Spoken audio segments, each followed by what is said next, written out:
कलयुग को कौन कौन सी जगह दी परीक्षित जी ने? जहां मदिरा पान होती है वहां तुम रहो, जहां जुआ खेला जाता है वहां तुम रहो, जहां पर हिंसा होती है, मांस भक्षण होता है वहां तुम रहो, जहां परिस्त्री गवन वैश्या गवन होता हो वहां तुम रहो। 4 जगह दी। बोले महाराज एक जगह और दे दो, हमारा परिवार बड़ा है, स्वर्ण में निवास दे दो। बोले ये मस्त।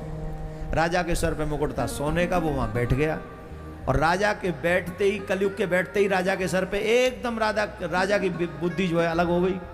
एक संत विराजमान थे समाधि में, समीक ऋषि, वो उन्हें पता ही नहीं था कौन आया। उनसे 3 बार जल मांगा, जल पिला दो, जल पिला दो।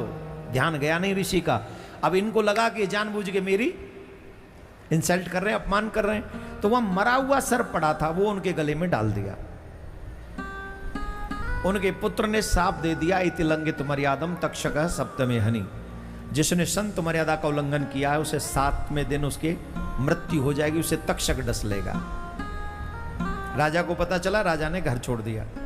अब यहां पर एक शब्द के साथ आज की कथा पूरी।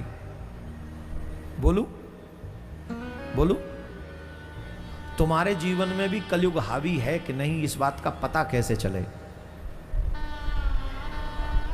जब सम्माननीय लोगों का अपमान करने की इच्छा आपके मन में आने लग जाए, अपने माँ बाप के अगेंस्ट आचरण करो, अपने धर्म के अगेंस्ट आचरण करो, अपनी आत्मा के अगेंस्ट आचरण करो, साधु संतों का अपमान करने लग जाओ, तीर्थों में भी जाके मर्यादित जीवन न जियो और अपने कल्याण की चिंता भूल जाओ, भगवान की पूजा से तुम्हारा मन भर जाए, तो समझ लेना कि अब हमारे जीवन में कलयुग हावी हो गया है और ये हमारा भला नहीं बुरा करके ही छोड़ेगा।